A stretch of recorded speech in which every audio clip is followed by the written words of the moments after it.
मित्रों नमस्कार।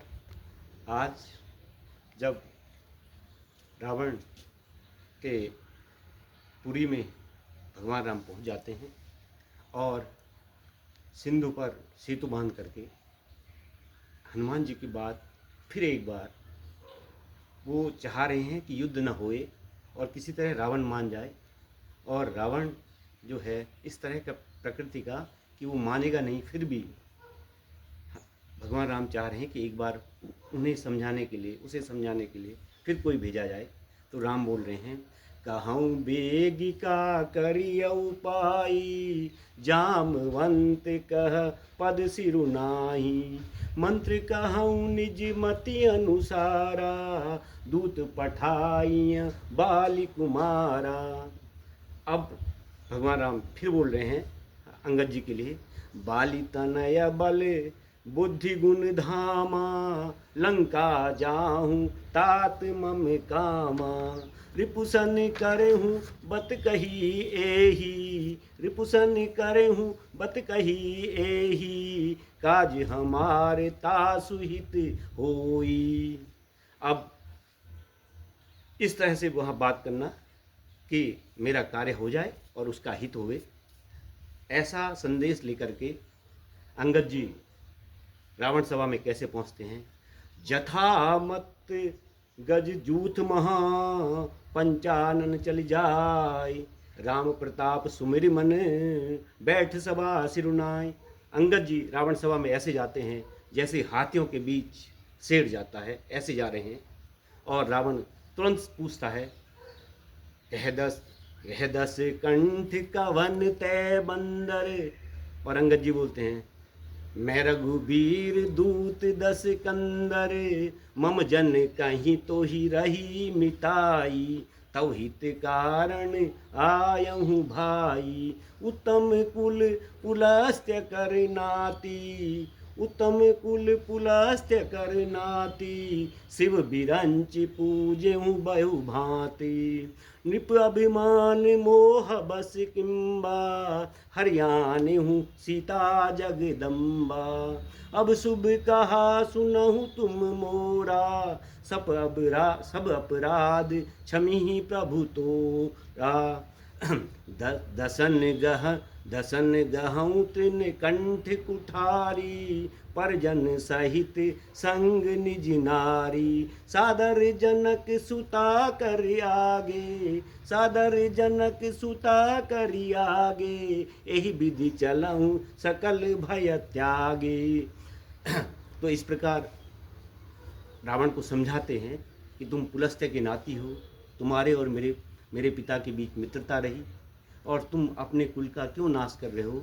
एक बार जनक सुता को आगे करके, मुंह में तिनका दबा करके और कंठ में कुल्हाड़ी लगा रख करके एक बार उनकी शरण में जाइए। वो शरणागत हैं, वो शरणागत वत्सल हैं, वो जरूर तुम्हें क्षमा करेंगे। लेकिन रावण बार बार अपने नाम का बखान कर रहा है और बोल रहा है कि मैं रावण हूँ, क्या तुमने सुना नहीं मुझको। तो अंगद जी बोलते हैं, कह रावण रावण जग केते, मैं निज श्रवण सुने सुन जेते, बलि जितन एक गयऊँ पताला, राखे हूँ बांधी शिशुन हयसाला, एक बहोरी सहस भुज देखा, जाय जरा जिमि जंतु विशेषा, कौतुक लागी भवन ले आवा, सो पुलस्त्य मुनि जाय छुड़ावा, एक कहत मोहि सकुचति, रहा बालिकी कांक, एक कहत मोहि सकुचति, रहा बालिकी कांक, इन मोह रावण तय कवन, सत्य बदसी तजी माक, सुन रावण परिहरि चतुराई, भजसी न कृपा सिंधु रघुराई, जो खल भयसी राम कर द्रोही, ब्रह्म रुद्र सक राखी न तोही। इस प्रकार रावण बोल रहे हैं, रावण के लिए बोल रहा है अंगद कि यदि तुम राम का द्रोह करोगे तो तुम्हें ब्रह्मा और रुद्र भी तुमको बचा नहीं सकते हैं। लेकिन रावण फिर अपने पक्ष में तर्क दे रहा है। कुंभकर्ण अस बंधु मम, कुंभकर्ण अस बंधु मम, सुत प्रसिद्ध सकरार, मोर पराक्रम नहीं सुनेऊ, जितेऊ चराचर झारी। मेरा भाई कुंभकर्ण और मेरा पुत्र शक्र का शत्रु इंद्रजीत, और तूने मेरे पराक्रम को सुना नहीं है। मैंने अपने पराक्रम के बल पर सारी चराचर जगत को जीत लिया है।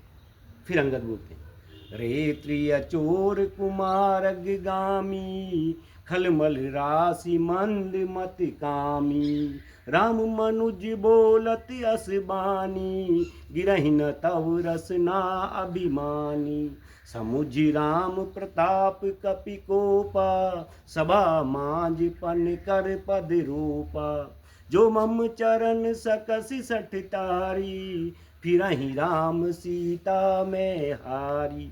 अंत में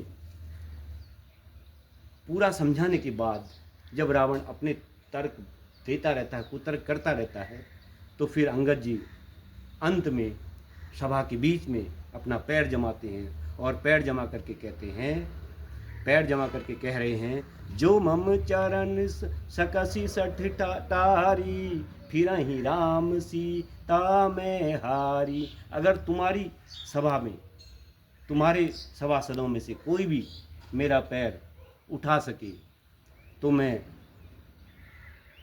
वापस चला जाऊंगा, राम वापस चले जाएंगे और सीता हम हार जाएंगे। इस प्रकार अंगद जी कहते हैं, और रावण अपने समस्त सभासदों को बोलता है कि बंदर का पैर पकड़ करके उठाओ और इसको पटक दो, इसको मृत्युदंड दो।